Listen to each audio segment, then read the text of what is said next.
Yo, welcome back to another Pokemon Scarlet Violet VGC video. I'm your host, Jose Rocks, and today we're going to be getting into the most recent regional that just passed in Charlotte. And I want to give a big congrats to Wolfe Glick. Hopefully everyone has already, seen that he's the one that won it, so there's no spoilers here. And you've already had a chance to watch it. If not, it is up on YouTube in the Pokemon official channel and the VODs. Just watch the previous videos. But Wolfie was able to win it, and I wanted to kind of talk about the team that he used. For starters, I do want to just say that Farigiraf, 4 Farigiraf in the top 4, 3 Farigiraf in the top 4, right? And I have been an advocate for using Farigiraf. Mostly the first one I was really able to find success with myself was the Throat Spray set, which is the actual set that Wolfie used. But I also found a little bit of success in having fun with a Citrus Berry set with Nasty Plant, right? But if you want to just to look right here, this is the team that I hit rank 1 on the ladder in the final season of Regulation E. And this is when I kind of like this type of team where you have hyper offense with a trick room option is kind of like the way that I like to play VGC the most. And these types of teams are now starting to pop up like all over the format, right? And so here's the Farigiraf set that is the same, pretty much the same that Wolfie used. Only difference is he had Protect over Helping Hand, which was really cool because a lot of times people want to double up into Farigiraf, and when you're able to, because it's not as, I would say Protect is good, but it's not as good on best of 3 because they know you have Protect. But best of 1 ladder, if you're going to be using Wolfie's team, like having Protect on Farigiraf when they trying to just remove it to stop you from setting a Trick Room and potentially wasting 2 attacks, because usually it takes 2 attacks to remove Farigiraf, is just very valuable, right? And if you look at it, even though all of the mons are pretty much different, it's the same concept where Wolfie had like fast, hard hitting special attackers, right? Then he had Farigiraf with a Trick Room option, then physical attackers, and that can play under Trick Room or outside of Trick Room depending on your opponent's speed control, right? And of course Water Urshifu, right? And his Urshifu was Scarf, but we have Arm Bundle, which is our fast water type. So it's pretty much the same. He just had a little bit more Fire, Water, Grass Core, and Intimidate. But Incineroar wasn't in the format when I created this team, right? Otherwise, I probably would have had it on here too. But the roles kind of clash. Incineroar is kind of like an Arcanine and Iron Hands, like built into one, with the Fake Out Pressure being bulky and being able to lead with Farigiraf to help successfully get Trick Room up, and then having the Intimidate being a Fire type. So, but I was able, if you want to watch this video, it is up on my channel. I was able to hit number 1 in the world with this team, and now this kind of core is starting to pop up all around the ladder. Luca Tregget, his Gouging Fire team was really cool. I also built a similar team like this for the start of Regulation Regulation F actually, but it's pretty much the same core except I had Whimsicott over the Rillaboom, so I was able to go for Beat Up into Annihilate, which I had over the King Gambit, right? So I was able to play the mode where I can go with Howl plus Bulk Up with Annihilate, or I can go with the Whimsicott plus Annihilate, go for Beat Up, and then have Annihilate play under Tailwind with Encore Pressure, which is just really threatening. And that team was very powerful. Of course, I had the Ogerpon for redirection, right? But you see Neil. Neil is one of my favorite YouTubers as well. He did pretty good. He got top 8. He is definitely an advocate of Roaring Moon. He always seems to bring it, and it was very unfortunate that he didn't get the chance to showcase like Raging Bolt with a Assault Vest like on stream. I don't believe he got a chance to play on stream, right? But I really did want to see how he used his team. He was able to get top 8 with it. It is really strong balanced core, and I think that if you want to try to use Roaring Moon in this format, this is a good place to start for it, right? But getting back, let's go over Wolfie's team. So Wolfie's team is very powerful, right? So with this, you have the Urshifu Rapid Strike, and the whole idea behind Urshifu Rapid Strike is that you have the Choice Scarf. You're able to move really fast, outspeed a lot of things in a format that don't have proper speed control, like a Booster Energy or Tailwind, and just deal like really good damage. And it's really threatening next to Incineroar, right? Because if your opponent doesn't lead properly, they don't have Ogerpon, right, and they don't have good switches, like it's usually like a free Fake Out plus Surging Strikes into any of those slots, right? Which is sometimes teams just don't have counterplay to that, right? Or it forces them to make like really defensive switches, which you can kind of read into like a close combat or a U-turn. And just close combat plus knock off or flare blitz into any slot, that's like really threatening for any type of switch in, right? So it's a really good strong lead. Incineroar has the safety goggles that helps out with dealing with Among Us. I didn't really see on stream he ran into any Among Us, so this item ended up being like completely useless for him as far as this run. But it's probably some matches he had off stream that would have definitely, you know, been able to take advantage of the safety goggles. But I think that if he had Citrus Berry, then his wins would have probably been even more convincing, because Incineroar with that, it was already able to just be so bulky and just keep pivoting out and like dropping, like especially against the Luca Treget set, he was able to keep dropping like the attacks of all Luca's mons before he can just continue to get them boosted up with the Howl. And the thing about Luca's set is he's using King Gamma, but it's Dark Terror, so it still takes a lot of damage from Flare Blitz, and it does take super effective damage for close combat. So even though while Incineroar is giving Luca's King Gamma a boost, like Urshifu's just threatening so hard, right, that it's not comfortable even sitting in front of Urshifu. And in my opinion, I think that Fairy Terror or yeah, pretty much Fairy Terror, because you still Dragon Terror would have been decent, but Urshifu's close combat damage was just so threatening that Fairy Terror, in my opinion, or even Poison Terror, would have been really good for Luca, right? In regards to that set. But this Incineroar set is insane, and I think that the only upgrade that you could make to it is going for a Citrus Berry over the safety goggles. But that's just in case you don't run into any Among Us, right? But in my opinion, like Wolfie had enough like counterplay into Among Us. He had Grass Terror on Fluttermane. He had Psychic type damage with Farigiraf. He had a Grass type with Ogerpon, Heartflame. He had a Grass type Rillaboom, right? He just had so much counterplay to Among Us. Like Among Us didn't even feel comfortable like playing against this team, right? And I guess he just over-indexed because he really didn't want to deal with Among Us, so he can freely set up Trick Room against like any team that he wanted. And I can admit that when I was using this team, that some trouble that I did run into was like, let's say they have a very hyper offensive team with Tailwind or just really fast mons, and I do go to Farigiraf Iron Hands lead and I get up Trick Room successfully, but then they can just bring out Among Us, right? And my only real counterplay I had into Among Us under Trick Room was really like Grass Terror Arcanine, and that didn't always feel good, right? Just doing that and wasting your Terror on Arcanine when you didn't have to, right?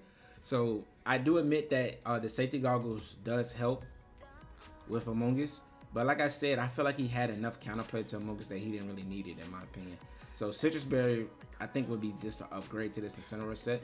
But he's a world champion, he's a regional champion for a reason, and you know, we trust his gut. And he's, you know, one of my idols, one of the players that I, you know, kind of base my game around with, just making like really offensive reads. And his play style is to not just beat you immediately, right?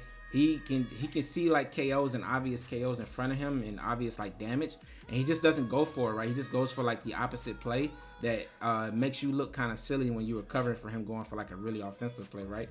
And then he just sets himself up in the following turn to be able to then go for those really powerful plays, like purposely not faking out with Incineroar when a fake out is kind of obvious, and just going for the parting shot just to reposition. Is like it's a very underrated ability that a lot of high tier players have that's not really spoken about enough.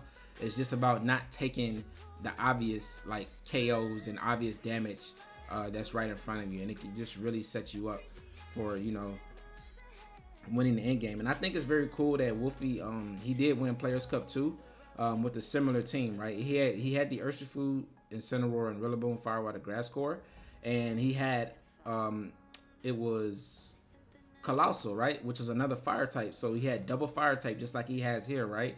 And then he has a ghost type with Fluttermane. On the other team he had Dragapult. The only difference that's not really the same is the Farigiraf plus the Moltres. But one thing about them that they do share is that they help with speed control, right? And this helps with Trick Room, right? And that Moltres, what it helped with was when it went for Dynamax, which is the mechanic in Gen 8, you're able to go for like a max airstream, which helps with the speed and giving you a +1 in your speed, which sped up his team, which was really valuable to like a lot of different teams, right? So it's a very similar team to what he won that Players Cup with, and I feel like this core is just very strong.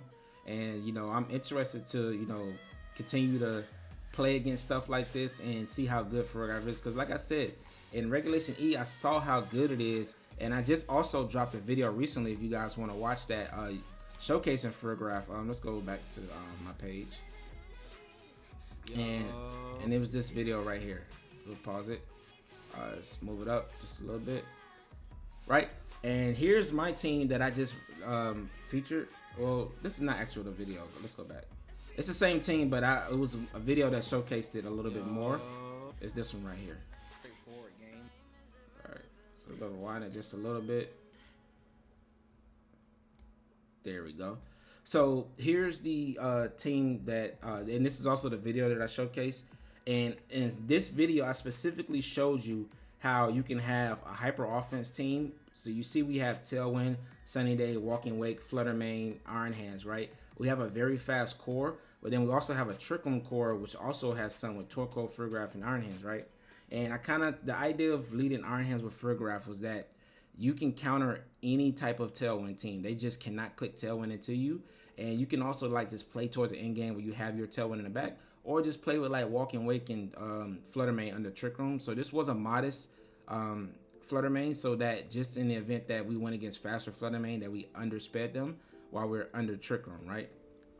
So this team was very cool because it was able to function outside of Trick Room and inside of Trick Room. And the thing is, it stops Trick Room teams from wanting to really play hard Trick Room. Plus my Torkoal is min speed, so if we get into a case where they really do want to play Trick Room, then this Stellar Terra Torkoal just does so much damage across the board, right? And that was, you know, really valuable and fun in my opinion. And having the stab Earth power with the Stellar Terra was just really fun. And like I said, it also stops priority, right? E-Speed from Entei, E-Speed, Dragonite, Aqua Jet, Grassy Glide from Rillaboom, and Urshifu respectively. Fake Out from Incineroar, Sucker Punch from Chien-Pao, E-Speed from Dragonite. Like, none of that stuff just works against Farigiraf. And this is kind of like, this is the other set that I had a lot of fun with the Nasty Plot, right?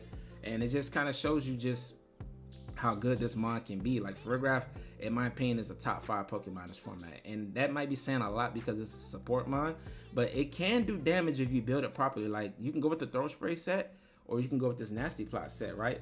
And now you're dealing a lot of damage to your opponent, and you're able to set up Trick Room, so they have to kind of remove Farigiraf.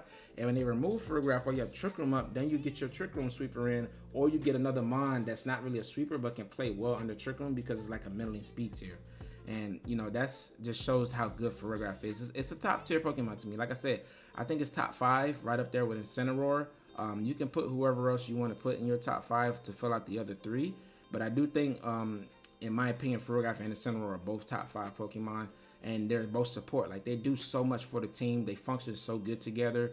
They help you beat a lot of the hyper offense Tailwind priority teams, and they help you against Trick Room teams. Like, they have so much utility to just rounding out your team, and I think that that's really cool. Last but not least, the Poison Terror was really cool on Rillaboom. Nothing too different here. He had U-turn for just a lot of pivoting. I personally like high horsepower. Just the ground coverage is really good in my opinion. He didn't actually have ground coverage anywhere else on his team, but I guess if you just need to hit steel types, then you do have Ivy Cudgel. If you're going up against like electric types, then you can just hit them. Electric types don't have a lot of resistances, so you can just hit them with very powerful neutral hits, right? And to be able to remove it from that point. So the ground coverage is not a necessity because Heatran is not like as common in this format. But so that's why, you know, U-turn is pretty much fine in that spot. But we have the Ogerpon with Swords Dance. So while everyone is using the Wellspring Ogerpon with Follow Me Redirection, Wolfie chose to go away from that and use Urshifu as his water type, and then just go for straight offense with her Flame Ogerpon. And a lot of people are still running Follow Me on this, like next to Regidrago or next to like Ursaluna, which is still good in my opinion. And personally, I think that the Follow Me, just having that on your team is a lot better than the Swords Dance, because there's a lot of times where you have a really good mon that you need to protect, and you have no other way to protect it with like fake outs or anything else that you use, or like a switch. And sometimes Follow Me is just that one move that you can click for that one turn that can save you in a lot of positions. But Swords Dance is a very offensive set. It does allow you to like catch your opponent playing passively, and getting the Swords Dance off, like Ivy Cudgel and then you Terra in the Fire, like at +3, like there's nothing that's taking it besides Heatran and Armor Rouge with Flash Fire. and anything other than that, even resisted, is just getting wiped out of the field. I think maybe the only thing in the current format that can survive that is like gouging fire, because it 4 times resists fire. But other than that, like +3 Ogerpon, like it's just removing everything. And it's very fast, so like it can outspeed a lot of things that have middling speed tiers. And against like the very fast Pokemon that outspeed Ogerpon, like Choice Scarf Mons, Fluttermane, Arm Bundle, Chien-Pao, then you just have your Trick Room set up, and now you're just still hitting them hard on the Trick Room. So this is a very cool team, and like I said, congrats again to Wolfie. Congrats to everyone who, you know, played really well. This was an amazing regionals, and I applaud all of you to, you know, go watch it. Take your time, take a few hours out of your day just to watch it if you want to get better at the game, and just watch how these top players play and how they're thinking and what's going through their minds. But again, congrats to Nick. He did really well for this being his first run. This was his first day 2. It was also his first top 8, his first top 4, and his first finals, right? And to push Wolfie to the brink, where it came down to a read at the end game, where if he just switched out Ursaluna into Urshifu to take that close combat from Wolfie's Urshifu, you survive on your Sash, and then you get Trick Room up, and then you just win from there with Ursaluna and the Trick Room once your Urshifu goes down, and you get the free switch into it. And you would literally one play, a 50-50 play, just making that swap away from beating one of the best players in VGC history, right? And 13-2, only 2 losses being to Wolfie, is very impressive in my opinion. And I'm very, you know, happy to see like new people, you know, just take off, because I have some aspirations of when I go to a regional, I want to be one of those same ones that's able to like find a lot of success in my first regional, kind of get myself out there, continue to promote myself, and just, you know, take down some regionals. I want to be able to get a regional championship too. So that's in store. So you guys who've been following me, just stay tuned to the channel for when, you know, I start to, you know, go travel out to those regionals. But that's gonna be it for this video. If you like this type of content, you know, leave a like for me, subscribe, turn on post notifications, and I'll catch you guys in the next one. All right, deuces.